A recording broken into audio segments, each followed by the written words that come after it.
হাজার বৎসর জলের ভিতর থাকিলেও চকমকি পাথরের অগ্নি উৎপাদনের শক্তি নষ্ট হয় না।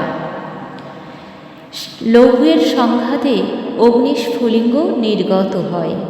হাজার হাজার বৎসর অতল জলে নিমগ্ন থাকিলেও চকমকি পাথরের তেজ কিছু মাত্র নাশ হয় না। সুযোগ পাইলেই সেই তেজ জ্বলিয়া ওঠে। প্রকৃত ভক্তের ভক্তিও ঠিক এই রকমই।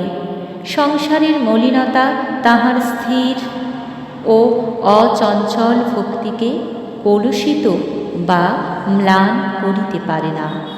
অবস্থার বিপর্যয়ে নানা অনর্থ ও বিপদের মধ্যে বাস করিলেও ভক্তের হৃদয়ের ভাব পরিবর্তিত হয় না। ভগবানের প্রতি তাহার ভালোবাসা ও প্রেম চকমকি পাথরের মতোই জ্বলিয়া ওঠে। লৌহের ঘর্ষণে চকমকি পাথর হইতে আগুনের স্ফুলিঙ্গ যেমন বাহির হয়, ভগবানের নাম শ্রবণে ভক্তের হৃদয় হইতে সেইরূপ ভক্তির স্ফুলিঙ্গ নির্গত হয়।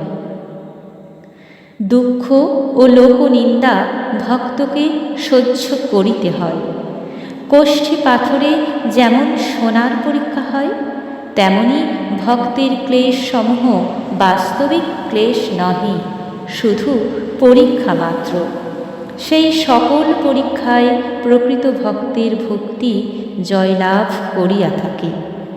ইন্দ্রিয় দ্বারা যে বিষয় ভোগ হয়, তাহার মোহ হইতে রক্ষা পাইবার উপায় কি?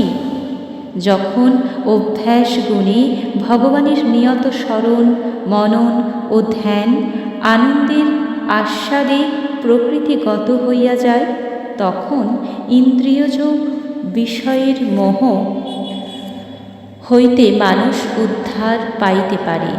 সংসার জাল হইতে রক্ষা পাইবার ইচ্ছা হইলে ঈশ্বর ধ্যানের আনন্দ অনুভব করিবার অভ্যাস করাই একমাত্র পথ। উচ্চ আনন্দের আস্বাদ পাইলে ক্ষুদ্র আনন্দের শক্তি হ্রাস পায়। যে ভক্ত একবার ভগবৎ প্রেমের আস্বাদ পাইয়াছে, সে আর ক্ষণস্থায়ী এবং পরিণামে দুঃখপ্রদ বিষয় ভোগ খুঁজিবে না। ইন্দ্রিয়ভোগ্য বিষয়ে ক্লেশ ব্যতীত কিছুমাত্র প্রকৃত সুখ পাওয়া যায় না। ইহা জানিয়া বিষয় ভোগের অনুসরণ করিয়া কেহই নিজের সর্বনাশ সাধন করিতে সচেষ্ট হয় না। চিনির আস্বাদনের পর আর কেহ চিটেগুড়ির সন্ধানে যায় না।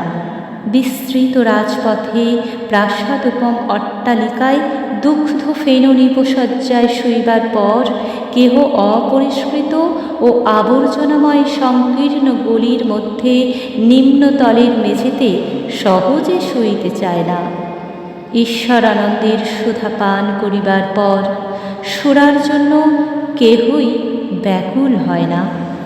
যখনই অবসর ও সুবিধা মিলিবে, তখনই ঈশ্বরানন্দ ও ঈশ্বরীয় ভাব উদ্দীপনের জন্য ভগবৎ ধ্যানে মন একাগ্র করিবে।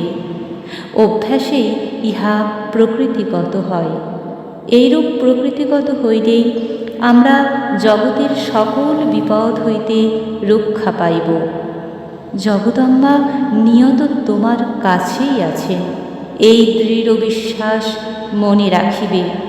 একান্তে অন্যের অলক্ষ্যেও তিনি তোমার নিকটেই আছেন, ইহা সর্বদা স্মরণ করিবে। এই ভাব সুদৃঢ় হইলে ভক্তের কোনো বিপদের আশঙ্কা নাই। মুদ্রার ঝনঝন শব্দ, সোনার চাকচিক্য এবং নারীর সৌন্দর্য কিছুতেই তাহাকে মুগ্ধ করিতে পারে না। পার্বত্য প্রশ্রবণ পাহাড়ের ভিতর দিয়া বেগে প্রবাহিত হইয়া পরে বিশাল নদীতে পরিণত হয়। সেইরূপ ভক্তের হৃদয় দুঃখ, বিঘ্ন ও সংশয় অতিক্রম করিয়া পরে ভক্তিতে স্থির ভাব ধারণ করে। সাময়িক চিন্তা ও ও চাঞ্চল্য সহজেই অতিক্রম করিয়া ভক্ত সমত্ব লাভ করেন।